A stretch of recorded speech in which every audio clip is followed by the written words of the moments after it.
Vamos avançar, vamos começar a segunda parte da filmagem agora, voltando para cá.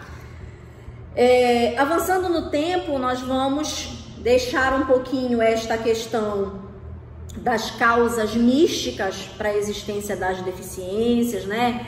A questão do pecado, a questão dos crimes cometidos em outras épocas, né, pré-existentes, e vamos adentrar em algo mais real, e aí a gente já vai avançar no tempo e entrar num período em que houve a predominância de uma cultura muito importante para a conquista do mundo, pelos povos mais eminentes, né, pelos povos mais importantes da época. E aqui nós vamos destacar a Grécia, né? A Grécia como sendo o berço, né, de uma das civilizações mais importantes que existiram no mundo. Hoje a Grécia está falida, né? A Grécia está no estado de calamidade econômica precária, mas a Grécia já foi a potência mais rica do mundo, né? Já foi, né? Quando nós falamos em Grécia, a gente vai destacar dois países, a gente vai falar duas cidades, na verdade, importantes, que é Esparta e Atenas. E aí a política e a cultura era uma política de guerra, era uma política bélica, era uma política onde se saía para conquistar novos territórios através de guerra. Então como é que os homens voltavam da guerra? Aqueles que sobreviviam, obviamente, né, que voltavam, eles voltavam como? Mutilados, eles voltavam totalmente, voltavam, né, obviamente, além do embate psicológico, eles voltavam da guerra totalmente mutilados, machucados, etc. Não sei se vocês viram aquele filme 300 de Esparta, vocês viram? Sim. O filme 300 de Esparta, eu sempre gosto de falar desse filme, porque ele apresenta ali, quem tiver oportunidade de assistir, assista, 300 de Esparta. É um filme que mostra isso que nós estamos falando da questão da guerra, de como a Grécia ela tinha que sair em batalha, conquistar novos territórios para se tornar a potência, né, mais poderosa do mundo. Por muito tempo a Grécia foi o berço, né, de desenvolvimento, foi o berço da filosofia, foi o berço da economia. E aí também nesse filme apresenta essa questão da deficiência. Se vocês estão lembrados, no filme tem um cidadão espartano que ele é deficiente. Vocês estão lembrados? E aí ele tenta entrar no exército. Só que o que acontece com ele? Ele é excluído. Ele é negado a ele a oportunidade de se tornar um espartano, de se tornar um guerreiro espartano. E aí ele é excluído. E quando ele é excluído, ele vira um traidor. Ele vai para o exército persa. Ele vai trair Esparta, né? Até o Rodrigo Santoro, nosso ator brasileiro, trabalha no filme, é o rei Xerxes, né? Não, eu não quero entrar na questão do filme aqui, né? Senão eu vou falar do filme. Eu vou falar só da questão do filme. Nessa questão, essa pessoa com deficiência, ele tenta ser um soldado. Só que ele não pode ser um soldado porque ele é corcunda. Além de ser corcunda, ele tem uma deficiência física. Vocês estão lembrados no filme? Eu lembro, professora. Né? E aí... É importante, né, professora? Mesmo com essa deficiência, se ele consegue acompanhar, né, os guerreiros. Consegue. Não é ele que acompanha, se eu não me engano, até ele que vai narrando a história do filme, não é não, né? Não é ele que vai narrando, mas essa polêmica que eu tô falando pra vocês, de ter uma pessoa com deficiência em uma sociedade como a grega, que exigia que os homens fossem guerreiros, que as mulheres fossem guerreiras. Isso mostra muito claramente no filme, né? As mulheres, elas tinham que ser perfeitas fisicamente, os homens tinham que ser perfeitos fisicamente, né? Então todos aqueles que não nasciam dentro dessa perfeição, eles tinham autorização do Estado para serem sacrificados. Então, as famílias, né, nas famílias onde nasciam crianças com deficiência, estas famílias elas eram autorizadas por lei para sacrificar os filhos com deficiência, tá? Porque qual era a justificativa desse sacrifício? Tá bem aqui, ó. A busca pelo ideal de corpos perfeitos. Então, estas crianças em Esparta, em Esparta, a prática de lançar crianças deficientes em abismos ou deixá-las abandonadas em cavernas e florestas foi considerada normal por muitos séculos dentro da história da humanidade. Então, o infanticídio, a eliminação de crianças era uma prática que era amparada por lei, tá? Era amparada por lei dentro lá da Grécia e de todos os seus costumes gregos. Existia um monte chamado Monte Taygeto. Monte Taygeto, que eles trazem esse nome aqui no livro, no primeiro capítulo, eles trazem essa questão da eliminação das crianças. Elas eram jogadas pelo abismo e esse abismo era chamado Monte Taygeto, tá? Ou quando não eram lançadas pelo abismo, eram colocadas pelo rio Tigre dentro de cestas, e estas crianças elas eram abandonadas à própria sorte, né, até morrer. Aqueles indivíduos que não eram eliminados pelas suas famílias viviam escondidos dentro das suas casas, como esse personagem do filme Esparta, que ele não foi eliminado quando ele nasceu, tá? Mas ele foi escondido dentro da sua família e etc, e etc, e etc.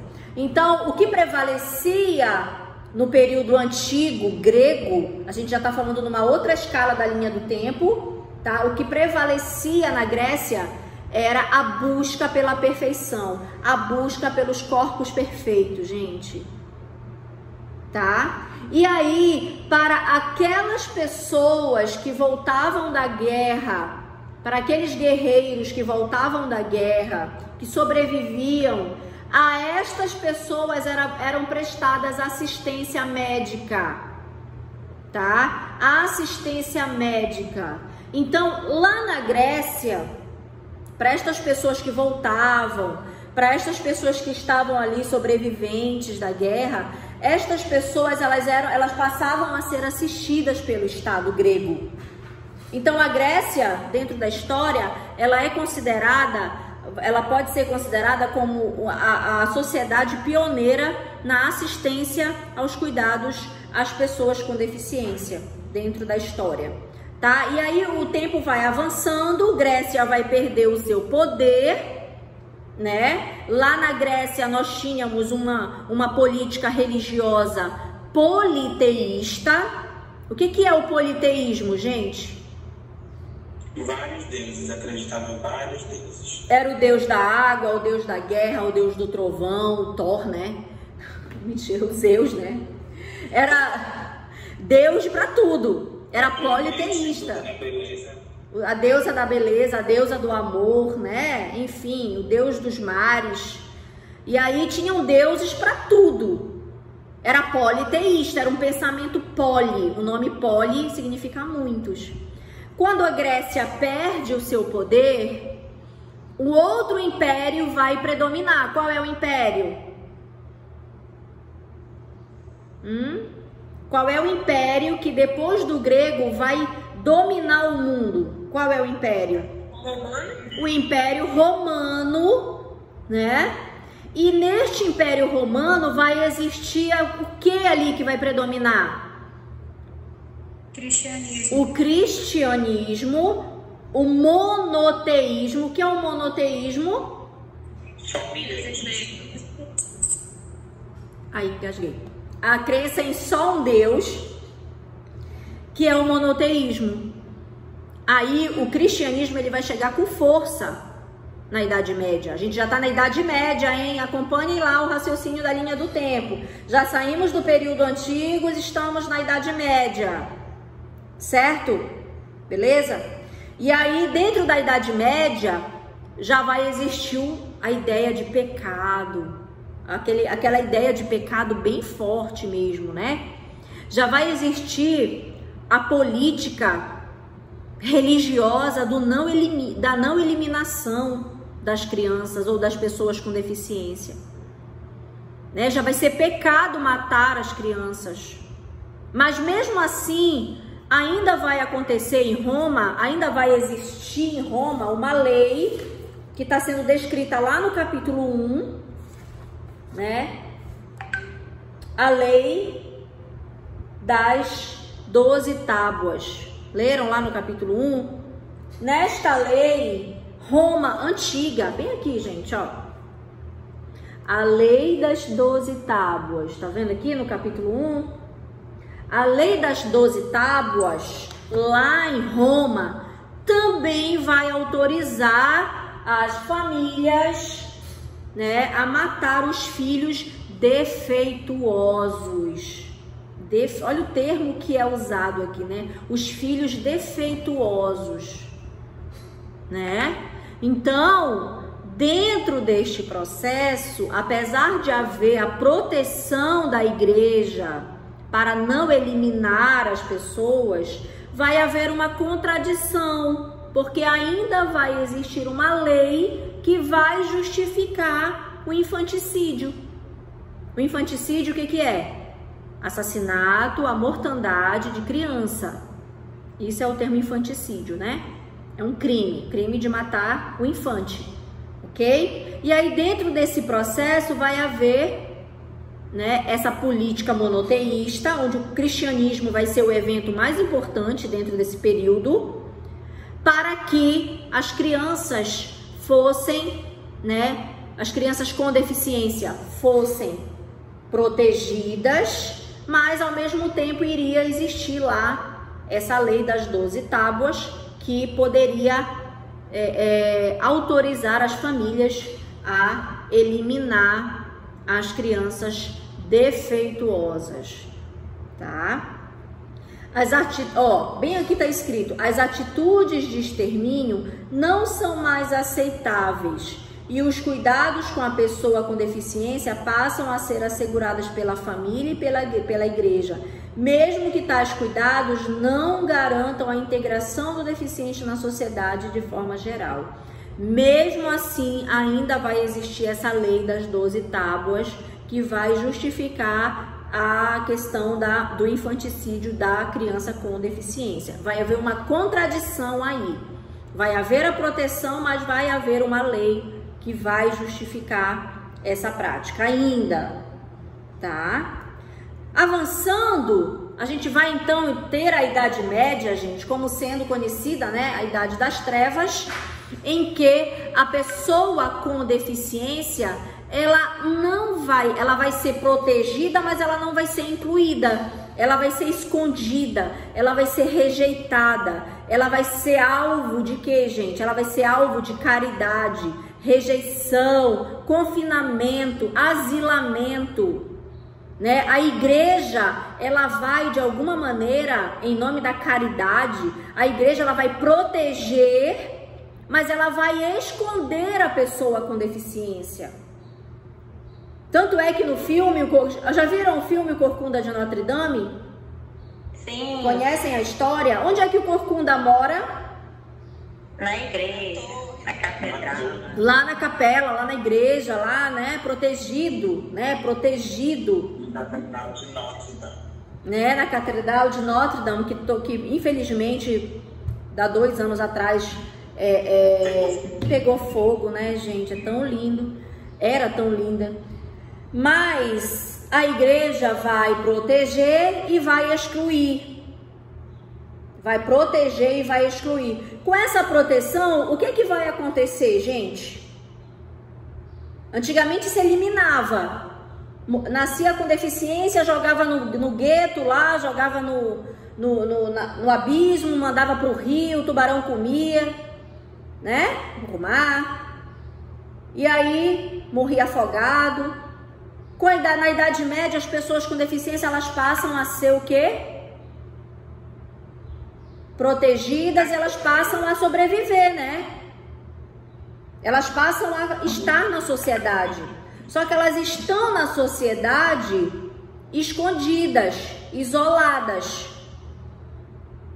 E elas continuam sendo o quê?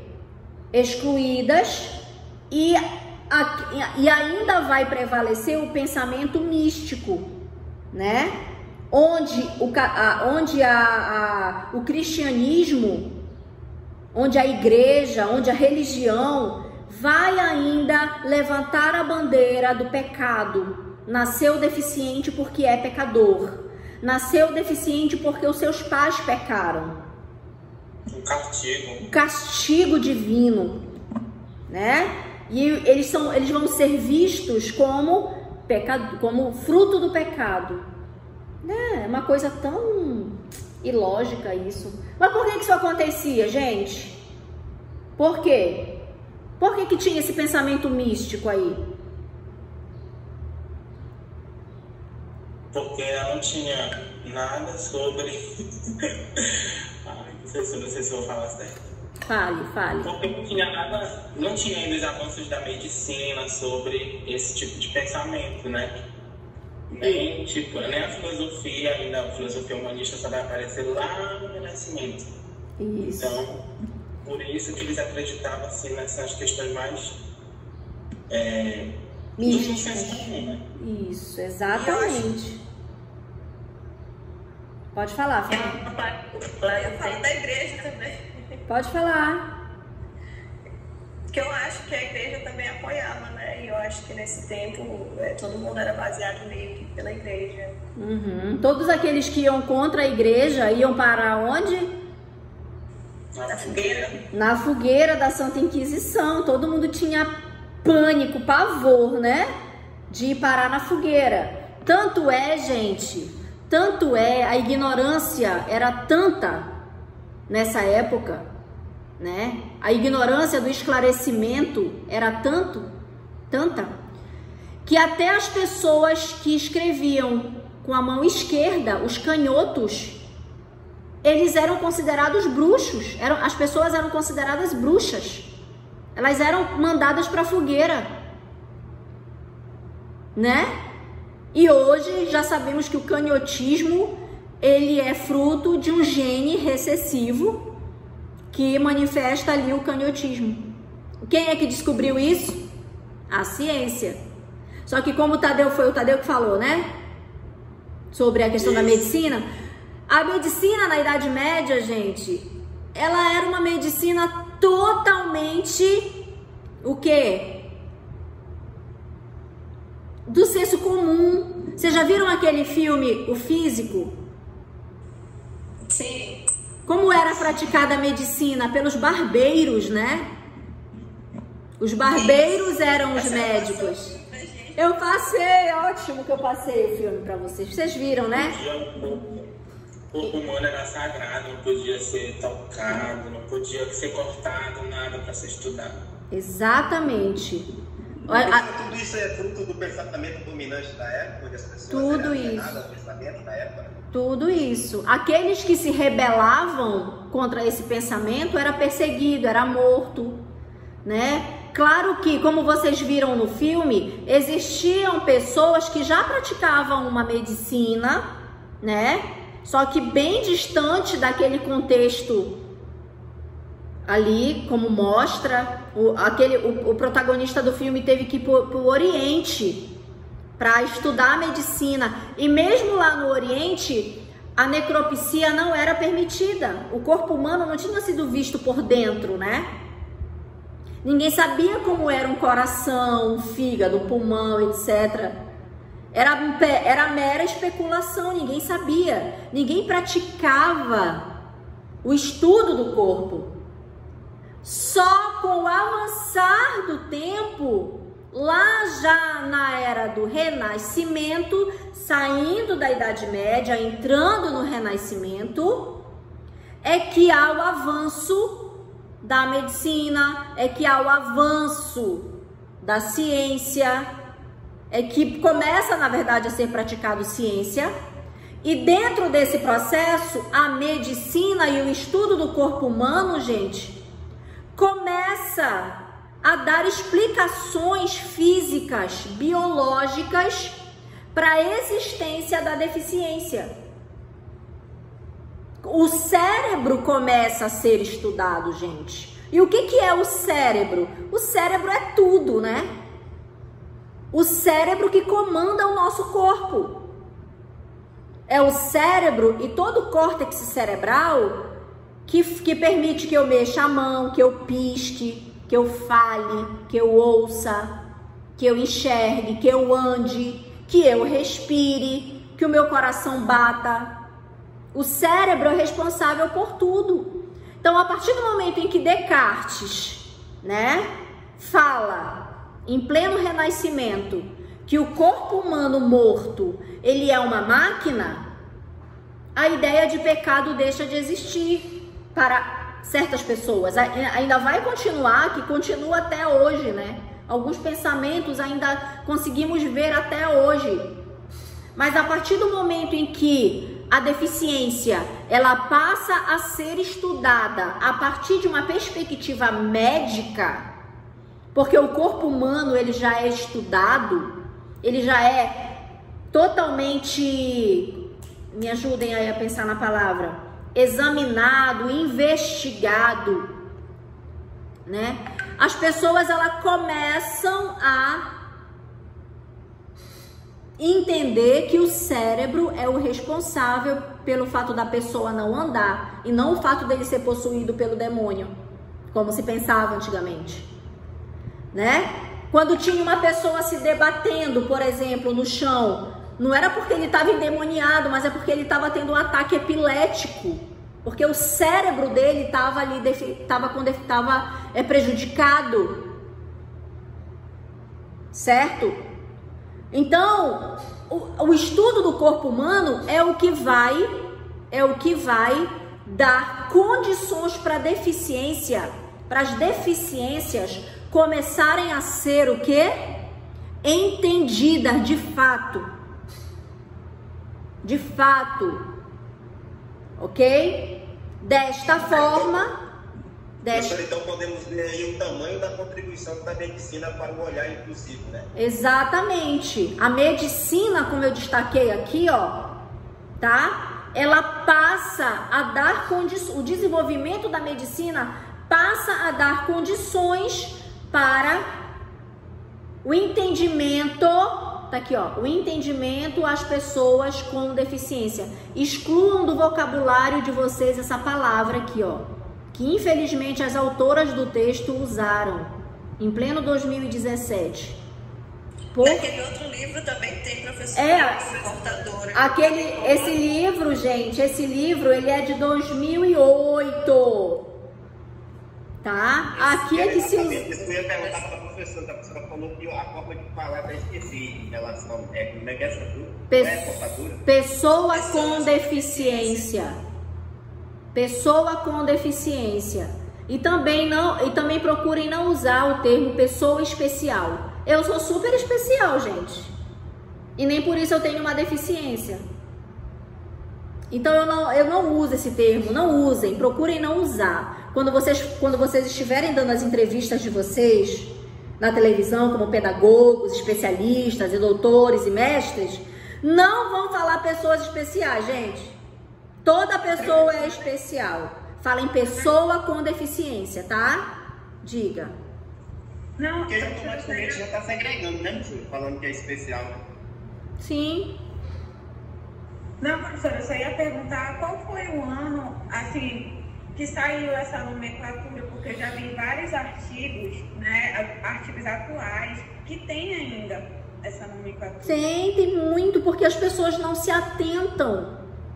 Eu não sei te precisar o ano, porque como eu falei, todo o tempo está mudando, né? Mas, por exemplo, quando eu era estudante, em 2002, já o meu orientador ele já dizia: Priscila, não se usa mais o termo portadora, portador, tá? Isso, por exemplo, a Declaração de Salamanca é de 94. E lá na Declaração de Salamanca já há um artigo onde existe essa prerrogativa. Então vamos colocar 94, que é o ano da Declaração de Salamanca, certo? De 94 para cá já se falava sobre não usar o termo portador, tá bom? Mas a gente vai chegar lá na Declaração de Salamanca. Desta forma, quando falamos do avanço da medicina, estamos falando do renascimento, né, do movimento renascentista como um grande movimento de elucidação das causas da deficiência. Já avançamos na linha do tempo, hein? Já saímos da Idade Média, chegamos no Renascimento, tá? Estão conseguindo acompanhar? Sim, senhora professora. E essa linha do tempo que a gente vai fazer é tipo assim, colocar lá a Idade Média, aí o que aconteceu, principais Só os pontos principais, tá? Ah, tá. Os pontos principais, tá? Mais ou menos assim, ó. Peraí. Oi! Eu cheguei atrasado na aula, essa linha do tempo, o que é que ela tá falando? Expliquem aí, gente, pra ela. É para fazer uma linha do tempo desse artigo que ela está falando até o meio-dia. O percurso histórico da inclusão, desde o Paleolítico, a Idade Antiga, a Idade Média, Renascimento, até a sociedade contemporânea. Isso. Quem quiser pode fazer mais ou menos assim, ó. Né? A gente vai colocando aqui. Pode fazer um quadro mais ou menos assim, ó, tá? Aí vai colocando Paleolítico, período antigo, Idade Média, Renascimento. Vai fazendo, vai colocando os pontos principais, tá? Pode fazer no caderno mesmo e enviar para mim até meio-dia, tá? Entendeu, Adelaine? Professora, pode mostrar de novo nessa câmera aqui? Eu entendi, mas só que eu tô perdendo isso. Será que é muito pouco até meio-dia? É muito pouco? Até meio-dia. Não, é porque assim, eu tô no caso, eu vou ter que ler o texto fazer, porque eu vim começar agora, entendeu? E você não leu o texto? Você não leu o texto? Não, doutora, eu li. No caso, eu vou ter que fazer depois que acabar a aula, porque eu já tô. Agora que eu vim saber que era pra fazer isso, entendeu? Sim, porque foi. Ela falou agora de manhã. Eu falei hoje mesmo, na hora da aula. Mas porque eu não posso no começo da aula. Sim. Entendi. Tá, eu vou dar até às 14 horas então, tá bom? Já melhora? Melhora? Tá bom. Tá bom. Tá. Porque não é uma coisa para escrever texto, é só para pontuar, só as coisas principais, tá? Professor, eu tô seguindo pelo que a senhora tá falando, tô só anotando. Exatamente, já era para todo mundo estar fazendo isso, anotando os pontos principais que eu tô destacando aqui, etc. Né? É exatamente isso que eu estou fazendo, professor. Só que, infelizmente, perdão, e tanta explicação que teve antes no grupo, eu ainda acabei lendo o texto errado. Eu li o texto Inclusão, um Guia para Educadores, e esse texto aqui é o Esclarecendo as Deficiências, que também faz um pouco de alusão ao que a senhora está explicando desse aí, mas esse aqui, infelizmente, eu não li, pensando que eu era, porque esse aqui é o terceiro que a senhora postou, né? Esse é o artigo.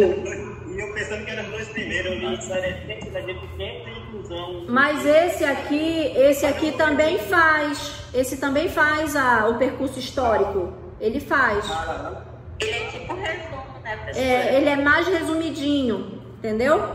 Mas ele faz também. Eu dei os dois textos para um reforçar o outro, entendeu?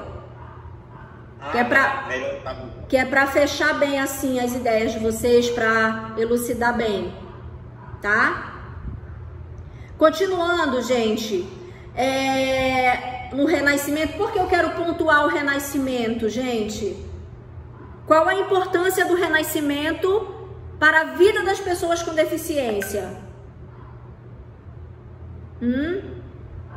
Qual é a importância do Renascimento para a vida das pessoas com deficiência? Da medicina, a filosofia humanista, né? Exatamente, como está colocado aqui, ó, filosofia humanista, né? E o que é a filosofia humanista, Tadeu? A filosofia humanista, professora, ela é uma filosofia que começa a pensar mais no... Deixa eu ver. Tem um pensamento mais humano, no caso, no comportamento dos homens. A valorização do homem, o tratamento, a pessoa, né? O tratamento mais digno, mais... Esse termo humanismo, o humanismo é um tratamento mais caloroso, vamos dizer assim, é um tratamento mais digno, é um tratamento mais respeitoso, né? O tratamento do homem em si. Quando a gente fala, por exemplo, a política hoje do SUS é o tratamento humanizado, né? Apesar da gente ver muita desumanização no tratamento do SUS, enfim, mas a ideia é a política que embasa, a política é a política humanista, né? O tratamento humanizado, que é ver a pessoa e não a doença, né? Que é ver a pessoa que tá ali e não o CID, não o leito e não, entendeu?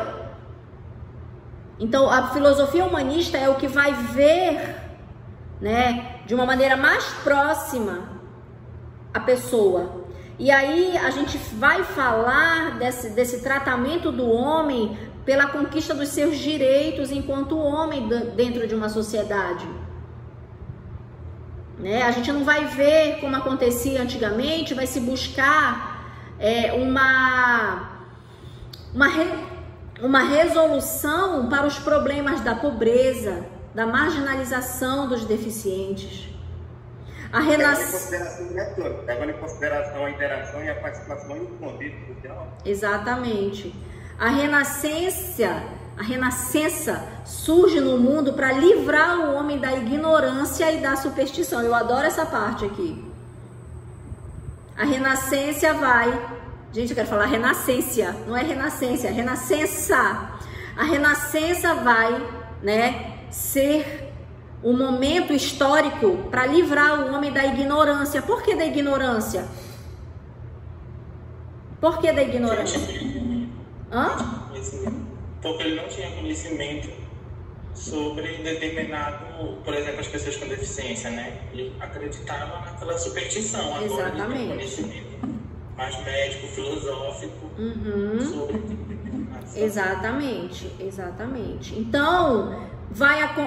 é nesse período que começam a acontecer as primeiras políticas de assistência às pessoas com deficiência, onde as autoras vão destacar aqui na Inglaterra, né, por determinação do rei, gente, eu já estou trocando tudo, por determinação do rei Henrique VIII, né, a promulgação da lei dos pobres. O que seria a lei dos pobres, né?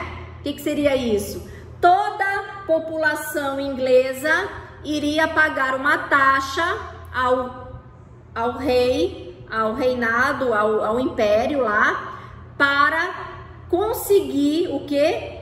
Dar assistência, né? Criação de entidades hospitalares, organizações destinadas aos problemas, destinado ao atendimento das pessoas com problemas crônicos ou gravemente incapacitadas para a vida independente. Olha que interessante isso aqui, gente. Lá na Inglaterra, a lei dos pobres, a gente pode falar como sendo uma das primeiras leis de assistência às pessoas com deficiência. Começou onde? Na Europa. Começou onde? Lá na Inglaterra, né?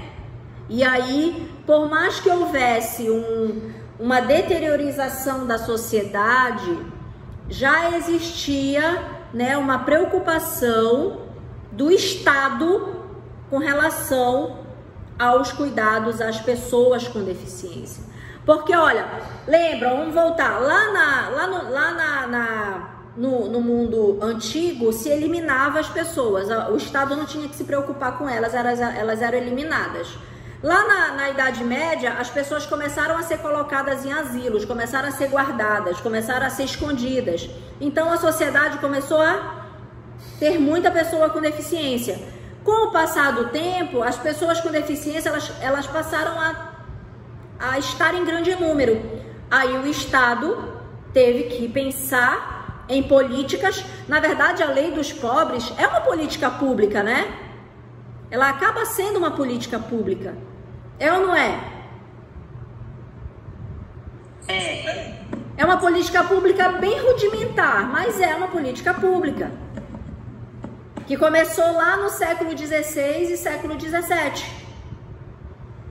Tá? O Estado vai determinar o pagamento de uma taxa de caridade pela população para dar continuidade à criação de entidades hospitalares ou organizações destinadas ao atendimento de pessoas com problemas crônicos ou gravemente incapacitadas. Né? Então, isso representa uma das primeiras políticas públicas com relação à pessoa com deficiência. Tá? Com o passar do tempo, já no século XIX, né? Vamos dar início a uma outra forma de tratar as pessoas com deficiência, porque vamos falar já em América, continente americano. Vamos falar da saída dessa preocupação da Europa, chegando no continente americano. Vamos falar de Estados Unidos. Vamos falar das guerras civis americanas que vão mutilar milhares de pessoas. Vamos falar de um grande contingente de pessoas que voltavam da guerra e os Estados Unidos, né, tinham que cuidar destas pessoas. Então, em 1867, depois da Guerra Civil Norte-Americana, foi criado o Lar Nacional para Soldados Voluntários Deficientes. Né? Já são aqui os Estados Unidos cuidando dos seus deficientes de guerra, né? Ok? E aí, a partir disso, vamos ter uma sucessão de políticas novamente na Europa. Novamente, aqui a gente vai destacar a Alemanha, né? A gente vai destacar aqui a Segunda Guerra Mundial, mas aí a gente já teve a Primeira Guerra Mundial, né? A gente está falando agora da Segunda Guerra Mundial, 1939 a 1945, não é isso? A Segunda Grande Guerra. Quantas pessoas saíram mutiladas dessa guerra? Dessas duas guerras? Então, o Estado teve que dar conta de cuidar destas pessoas. Tá? E aí... Oi? Não, é só... porque me chamou muita atenção aqui no texto, né, essas entidades, essas leis que começaram a surgir, mas aí as autoras elas falam que essas, por exemplo, essas entidades que foram fundadas, elas tinham uma política assistencialista. Total. Política. E aí não tinha, mesmo cuidando, né, para fazer essa assistência ao Estado, né, e essas entidades, né, não governamentais, algumas, inclusive, elas não tinham integração total. Não tinha inclusão, né? Tinha integração, mas não tinha inclusão, que existe uma diferença aí. Nós vamos falar um pouquinho mais lá para frente sobre a diferença entre o que é integração e o que é inclusão, tá? Não existia, exatamente. As pessoas, elas voltavam deficientes e elas não eram mais úteis para a sociedade. Elas não estavam mais sendo úteis, né? A palavra correta é essa, não estavam mais sendo úteis à sociedade. Mas o Estado não podia mais jogar pelo abismo abaixo, né? Tinha que cuidar, tinha que dar assistência de alguma forma. E aí começaram a se criar o quê? Lares para deficientes, né?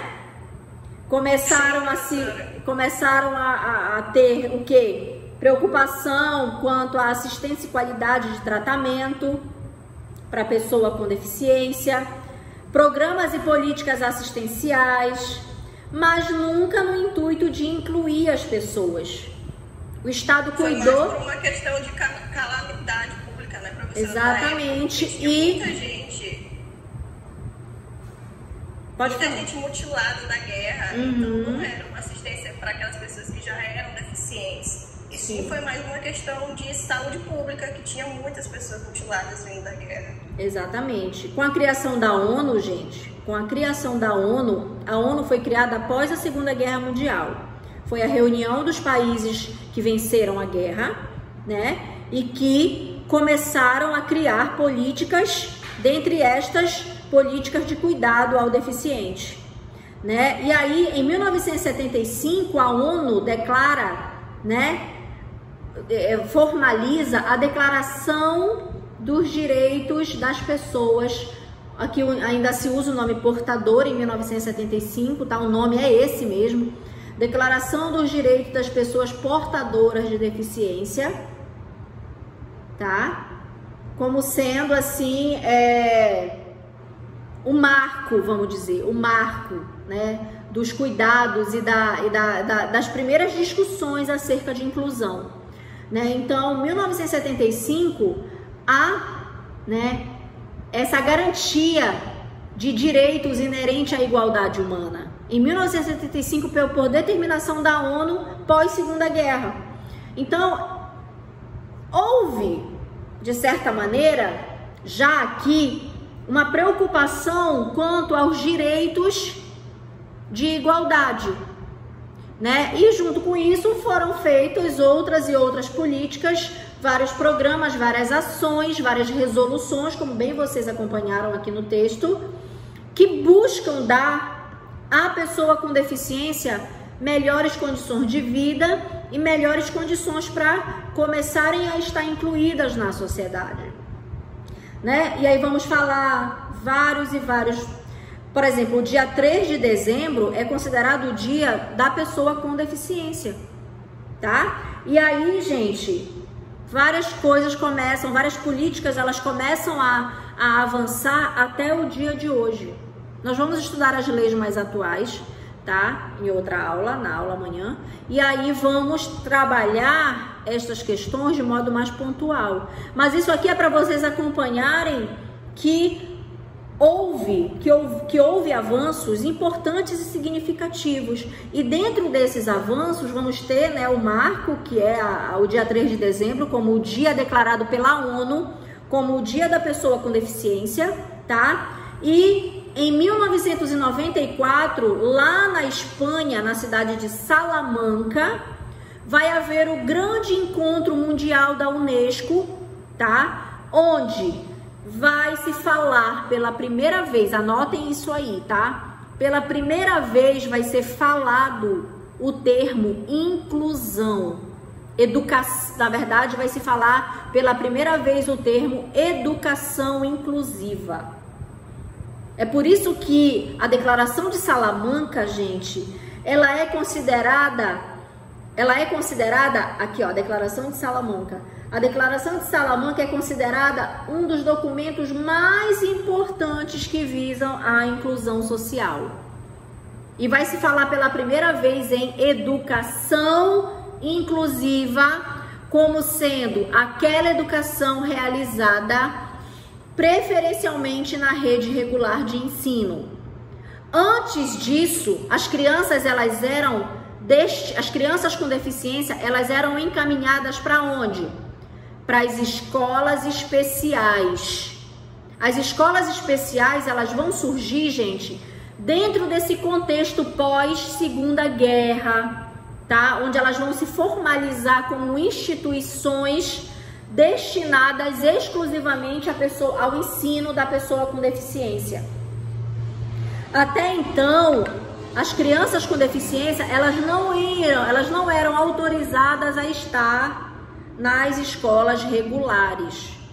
A partir de 94, com a Declaração de Salamanca, os países começam a se organizar em torno da educação inclusiva. Tá? E dentre estes países, o Brasil, tá, vai trazer na sua LDB 9394/96 finalmente a sistematização da lei da inclusão no Brasil, tá? Onde, no artigo 58 da lei LDB 9394/96, é garantida a matrícula da criança com deficiência na rede regular de ensino.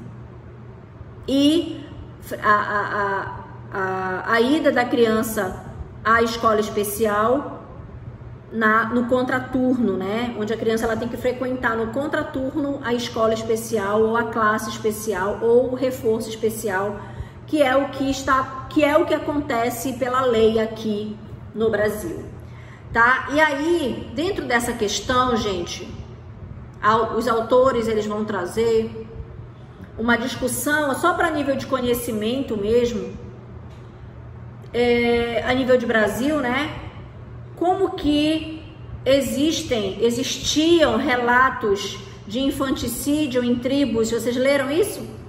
O infanticídio ocorrendo em povos tradicionais, como os indígenas, ainda pontuados por essa questão mística, religiosa. Vocês leram isso?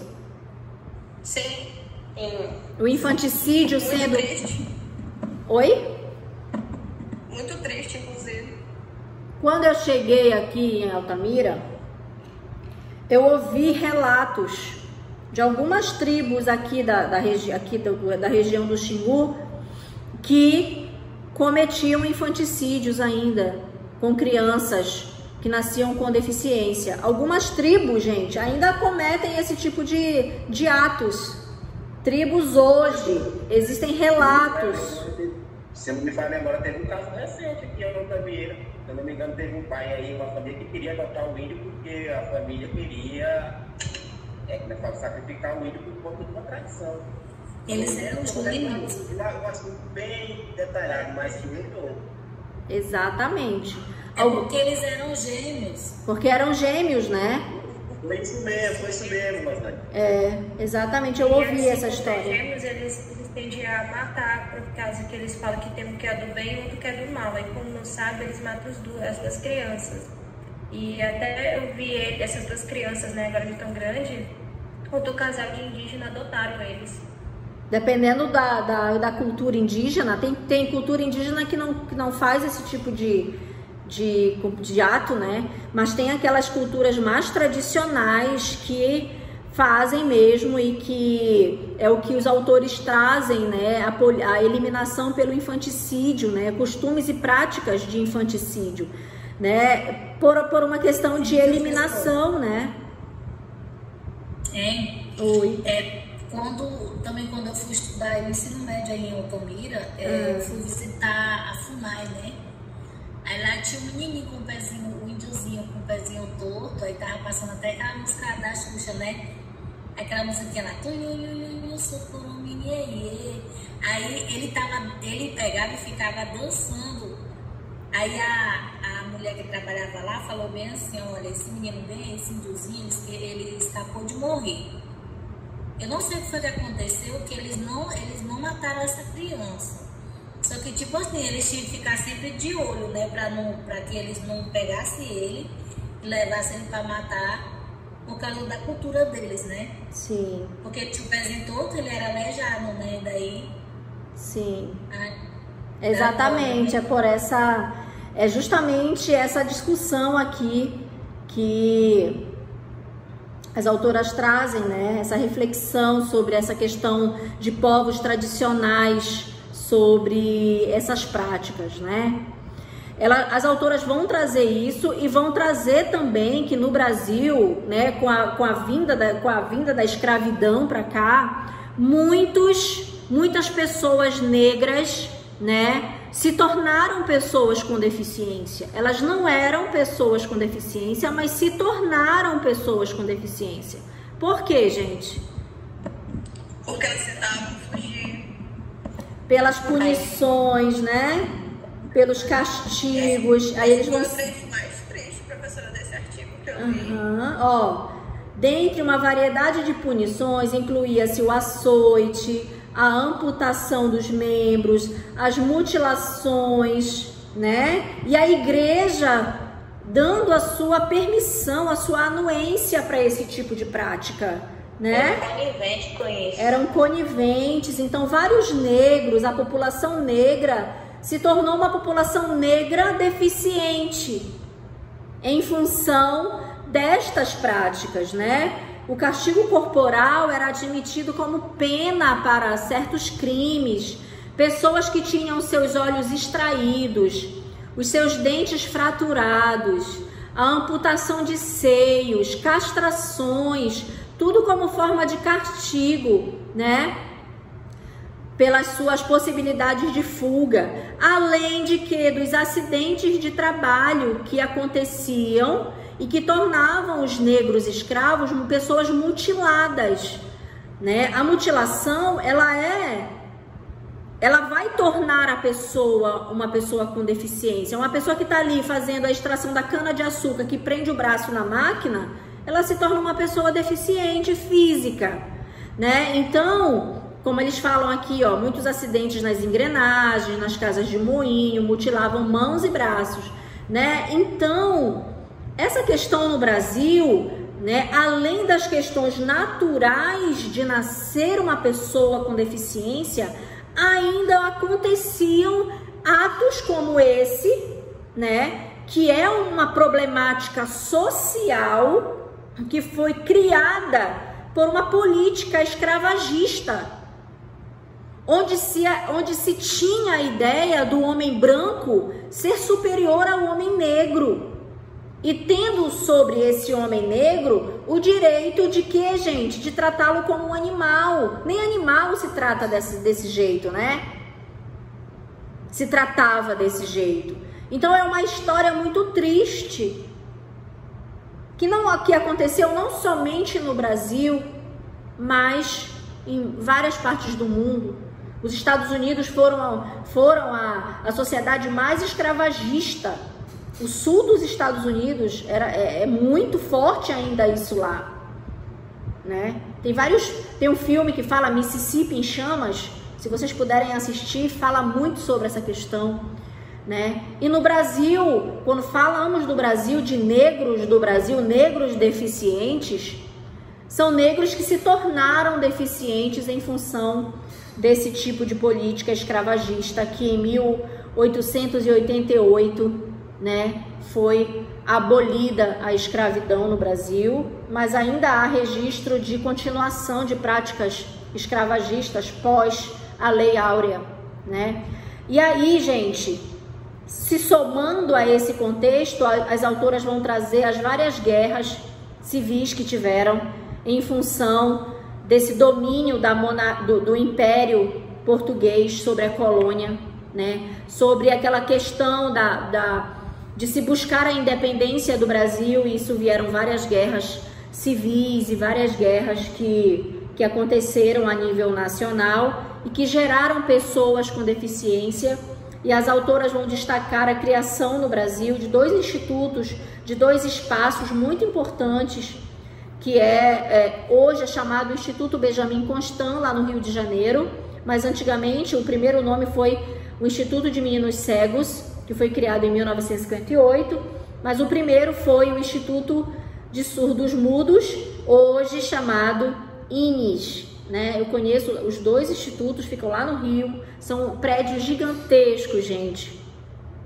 E esse termo, ainda tem gente que fala, ele é mudo. Não existe mais falar ele é mudo, tá, gente? Não existe a pessoa muda, existe a pessoa surda, tá? O mudo, ele se comunica através de olhar, né? O mudo se comunica através de olhar, de gesto, de libras, que é a língua brasileira de sinais, né? E que é a língua oficial do surdo, é a língua brasileira de sinais. Tem gente entrando na aula agora. Vamos lá, Wesley. Né? Então, dessa forma, o Brasil, quando falamos de história das pessoas com deficiência no Brasil, vamos falar destes contextos, de pessoas que nascem com deficiência, e aqui pessoas indígenas e não indígenas. Vamos falar daqueles que se tornaram deficientes por práticas escravagistas. Vamos falar dos deficientes de guerra, né?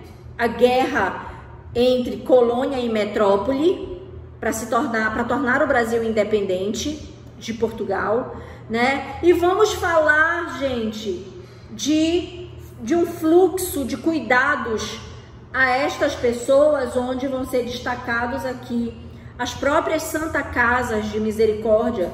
Foram espaços pensados para atender as pessoas com deficiência, tá? E tentar pensar em políticas públicas, leis que, como as autoras destacam, o Brasil é um dos países mais avançados em função de lei para a pessoa com deficiência, mas é um dos países que menos cumpre a lei para com as pessoas com deficiência.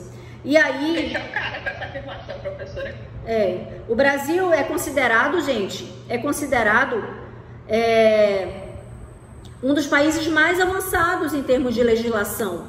Nós temos várias políticas lindas, né? A nossa própria LDB, a nossa própria lei de educação, a LDB, Lei de Diretrizes e Bases, de número 9394/1996, é a política da educação especial no Brasil.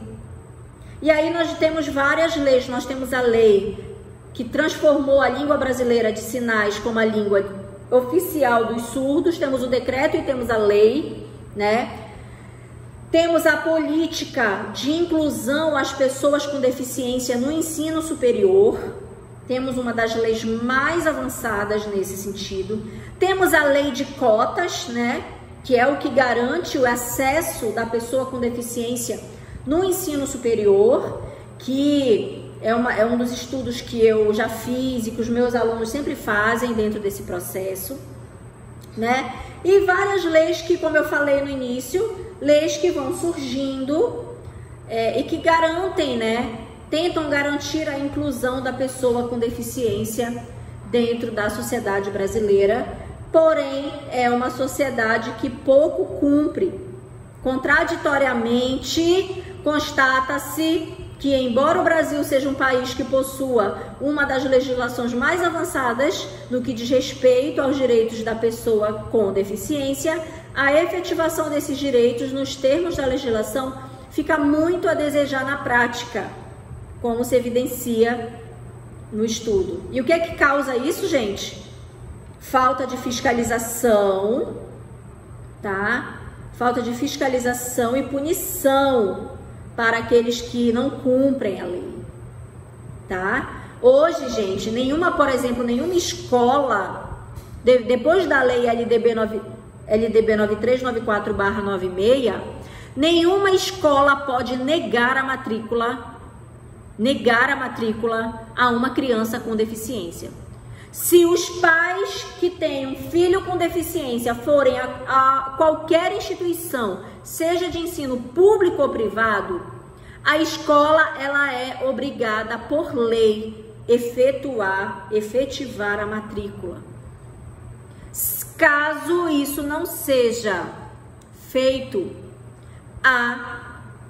os pais devem procurar o Ministério Público, fazer uma denúncia. E esta instituição escolar vai responder nos termos da lei.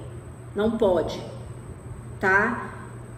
Ok? E dessa forma, as autoras, elas buscaram trazer esse resgate histórico para vocês poderem entender esse percurso, para a gente começar a discutir agora aspectos bem pontuais que dizem respeito à educação inclusiva e à educação especial.